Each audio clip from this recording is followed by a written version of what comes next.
हमारा टॉपिक है VPH. VPH PWR, यहाँ से तो वीपीएच बन रहे हैं। हो सकता है ये जो चारों तरफ कैपेसिटर लगे इनमें से किसी अदर बॉल में एंटर कर रहा है। आरजीबी आईसी है, फ्लैश एलईडी आईसी है या फिर एनएफसी आईसी है, तो उसको निकालने पे इतना ज़्यादा फ़र्क नहीं पड़ता। जो मेन सेक्शन है जो ज़रूरी है फ़ोन को एक्टिवेट होने के लिए,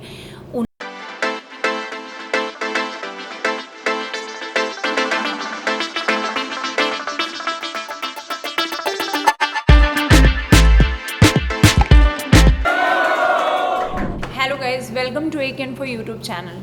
आज हम बात करने वाले हैं, मॉडल तो ओल्ड है लेकिन लाइन और उसका कनेक्शन प्रॉब्लम ये थोड़ा सा डिफरेंट है, थोड़ा सा, ज़्यादा नहीं। हमारा टॉपिक है वीपीएच, वीपीएच पीडब्ल्यूआर। तो इसमें क्या है कि एक फ़ोन है, मॉडल नया नहीं है, पुराना ही है, मतलब नॉर्मल ही है, आजकल रनिंग में आ रहा है। तो वो वीपीएच लाइन में शॉर्टिंग भी नहीं है, वीपीएच लाइन ब्रेक भी नहीं है, वीपीएच लाइन आप लीकेज कह सकते हो, कह सकते हैं। वैसे तो मेरे अकॉर्डिंग, जो थ्योरी के अकॉर्डिंग है, वो लीकेज भी नहीं है। तो वीपीएच लाइन, सबसे पहली बात आपको बता दें, जो सारे टेक्नीशियन बोलते हैं कि जो वीपीएच सप्लाई है वो डीसी टू डीसी से निकलती है, और डीसी टू डीसी हमेशा चार्जिंग आईसी के अंदर होती है। स्टूडेंट, ये एकदम गलत बात है। डीसी टू डीसी का एक सर्किट होता है जो कंपनी वालों ने 95% चार्जिंग आईसी के अंदर दिया है, लेकिन कुछ में अलग से भी दे सकते हैं, कुछ में मेन पावर के अंदर भी दे सकते हैं, ठीक है। तो VPH DC to DC IC से बनती है। जो हमारे पास बोर्ड है वो पीएमआई का बोर्ड है, यानी सेकेंडरी पावर आईसी का बोर्ड है। उस सेकेंडरी पावर आईसी के अंदर डीसी टू डीसी है, तो उस लाइन में प्रॉब्लम है, हम उसे चेक करेंगे। उससे पहले फ़ोन जो है हमारा डेड आया है, तो वी बैट चेक करेंगे। तो आइए स्टार्ट करते हैं। तो स्टूडेंट्स, ये बैटरी कनेक्टर है, इसमें सभी को पता है कि प्लस में कितनी रीडिंग आनी चाहिए, 250 से ऊपर रीडिंग आनी चाहिए। तो हम इसमें देखते हैं, ये ग्राउंड से बीप दे रहे हैं और इसमें 468 आ रहा है। अब एक बार फॉरवर्ड देखते हैं, तो फॉरवर्ड 800 आ रहा है, इट्स ओके। रिवर्स 400 आ रहा है, तो इसका मतलब है कि वी बैट में शॉर्टिंग नहीं है। अब वीपीएच में चलते हैं। तो देखिए गाइस, इसमें पीएमआई लगी हुई है, पीएमआई 8950, ये सेकेंडरी पावर आईसी लगी हुई है, इसी के अंदर डीसी टू डीसी है। अब जब डीसी टू डीसी आउट करता है वीपीएच, तो देखिए इसमें दो डायोड लगे हैं, एक तो ये लगा हुआ है, एक छोटा सा नीचे लगा है टीवीएस, और बीच में ये बक कॉइल लगी हुई है। तो हम सबसे पहले देख लेते हैं वीपीएच की क्या पोजीशन है। तो हमने इसमें रिवर्स चेक किया तो 105 आ रही है। तो स्टूडेंट्स, हमें फॉरवर्ड चेक करने की नीड ही नहीं है। अगर फॉरवर्ड चेक करना चाहते हैं आप चेक कर सकते हैं, 500 आ रही है। तो 105 हमेशा वीपीएच की सप्लाई 150 से, यानी लगभग 140 से ऊपर ही आनी चाहिए, और उससे ऊपर आना चाहिए, उससे लेके 1000 के अंदर आनी चाहिए। ये मान लीजिए 150 से या 140 से 1000 के बीच में आनी चाहिए, और ये उससे भी डाउन चली गई तो ये प्रॉब्लम एक नई है, क्योंकि उससे ज़्यादा आती है तो लीकेज हम समझते हैं, बीप आती है, 000 आता है तो शॉर्ट समझते हैं। तो अब हम वीपीएच कहाँ कहाँ जाती है ये देख लेते हैं। और अगर देख भी लेंगे, सप्लाई कम है तो यहाँ तो रोज़न भी काम नहीं आएगा आपका, यहाँ पे मिली ओम मीटर भी काम नहीं आएगा, यहाँ पे थर्मल कैमरा काम आ सकता है, ऐसा नहीं है, थर्मल कैमरा काम आ सकता है। तो हम देखते हैं कि सबसे पहले ये देखेंगे इस मॉडल में वीपीएच कहाँ कहाँ जाता है। तो ये सब पावर आईसी है, आपको पता है कि इस सब पावर के अंदर डिस्प्ले आईसी भी है, लाइट आईसी भी है, इसके अंदर वाइब्रेटर भी है, इसी के अंदर आपका कौन सा सेक्शन एक्टिवेट होता है, इसमें बहुत सारे सेक्शन है, फ्लैश एलईडी है। तो इसमें वीपीएच आएगा, दूसरे सर्किट्स में आएगा, यानी दूसरी जगह से। जैसे यहाँ से तो वीपीएच बन रहे हैं, हो सकता है ये जो चारों तरफ कैपेसिटर लगे इनमें से किसी अदर बॉल में एंटर कर रहा है। तो सबसे पहली शॉर्टिंग इस डायोड से, ये छोटे डायोड से, टीवीएस से, या इसके चारों तरफ लगे कैपेसिटर से, इस आईसी से प्रॉब्लम हो सकती है।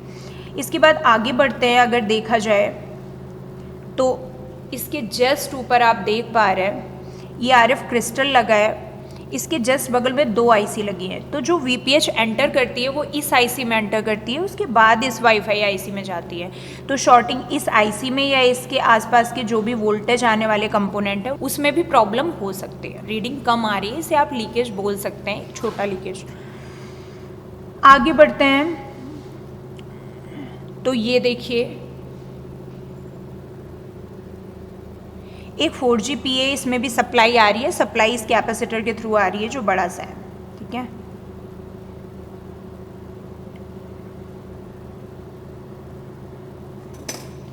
अब हम बैक साइड में आ जाते हैं तो ये देखिए 2G 3G PA antenna switch में भी आ रही है सप्लाई, वो इधर से आ रही होगी।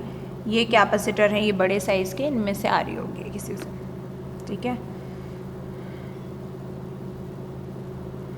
ये देखिए यहाँ कुछ एनएम भी लगे होते हैं, आईसी के ट्रैक बने हुए हैं, इंटरनल लगी होती है आईसीज, तो इनमें भी आ रहे हैं। छोटे छोटे जो एलडीओज होते हैं ये उस एलडीओ का काम कर रहे हैं, तो यहाँ पर भी आते हैं कंपोनेंट के थ्रू। ये मेन पावर है PM8958, तो इसमें भी आ रही है सप्लाई। ये देखिए आरएफ क्रिस्टल लगा होता है मेन पावर के बाद पास, तो इसमें भी सप्लाई आ रही है, यहाँ से भी प्रॉब्लम हो सकती है। अब देखिए ये एक आईसी लगी हुई है हेडफोन जैक के पास, तो यहाँ पे 3 2 5 5 पिनें नीचे हैं, 5 पिन ऊपर हैं, यहाँ से भी प्रॉब्लम हो सकती है। ये RGB LED की आईसी है, रेड ग्रीन ब्लू लाइट जलती है ना, उसकी है ये, जो इंडिकेशन लाइट होती है उसकी। बैक साइड में अगर देखें तो ये देखिए ये LED लगी हुई है, ये फ्लैश LED की आईसी है। इसके पास देखिए इंटरनल बूस्ट कॉइल लगा हुआ है। बैक साइड में देखें तो ये देखिए LED लगी हुई है। तो देखिए स्टूडेंट्स, कभी कभी जब शॉर्टिंग होती है तो गलती से ये अगर आईसी निकल गई और हमें आईसी की पहचान नहीं है कि आईसी कौन सी है, तो इसके ऊपर लिखे नंबर, इसके ऊपर जो भी नंबर लिखा होगा उसको हम सर्च कर लेंगे, डेटा शीट निकाल लेंगे कि ये आईसी कौन सी है। अब सपोज दैट RGB आईसी है, फ्लैश LED आईसी है या फिर NFC आईसी है, तो उसको निकालने पे इतना ज़्यादा फ़र्क नहीं पड़ता। जो मेन सेक्शन है जो ज़रूरी है फ़ोन को एक्टिवेट होने के लिए, उनका ठीक होना ज़रूरी है। तो जैसे नेटवर्क हो गया, स्पीकर हो गया, माइक हो गया, ये सब बेहद ज़रूरी है फ़ोन को चालू होने के लिए। तो अब देखिए हम सबसे पहले इस आईसी के पास डायोड से स्टार्ट करते हैं, क्योंकि आईसी निकालना तो सबसे पहले ठीक है नहीं। तो होता क्या है, जब चोरी होती है तो हम लोग अपने सराउंडिंग में देखते हैं, सबसे पहले चेक करते हैं, लोगों के बैग चेक करते हैं, तलाशी लेते हैं, पूछते हैं कि ये सामान खो गया, इधर तो नहीं। तो हम इतना तो एटलीस्ट कर लें, क्यों हम सबसे पहले अस्त्र शस्त्र निकाल लें शॉर्टिंग के लिए, तो हम इसके आसपास देख लेते हैं सबसे पहले। तो ये जो डायोड है, एक बार इसको निकाल के हम चेक करते हैं। हमने सबसे पहले बताया कि इसकी रिवर्स रीडिंग आ रही है कितनी, 104, तो इसको निकाल लेते हैं एक बार।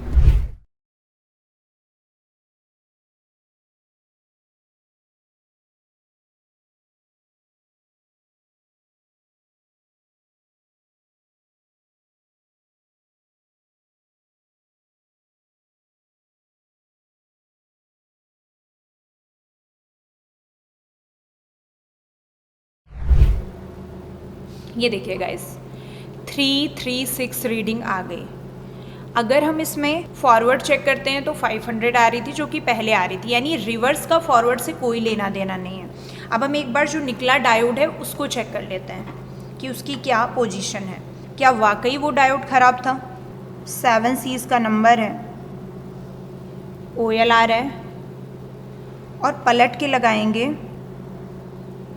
104 आ रहा है। तो आपने देखा गाइस, डायोड की टेस्टिंग होती है, one side reading one side OL, it means okay, आंख बंद करके स्टूडेंट रटते हैं, टेक्नीशियन रटते हैं, लेकिन गलत। आपको one side reading one side OL देखना है, लेकिन ये भी याद रखना है कि रीडिंग 150 के अप्रॉक्स तो आए, लगभग 140 भी आ जाए चल जाएगा, इतनी तो रीडिंग आए एटलीस्ट। उससे कम आएगी तो डायोड की भी एक अपनी वैल्यू होती है, इट मीन्स डायोड खराब है। तो इसको हमने निकाल दिया, प्रॉब्लम सॉल्व हो गई। अगर लगा है तो सही लगा होना चाहिए, और अगर वो नहीं लगा चलेगा, लेकिन लगाओ तो सही लगेगा। यानी खाओ तो अच्छा खाओ, नहीं तो मत खाओ। मज़ा आया।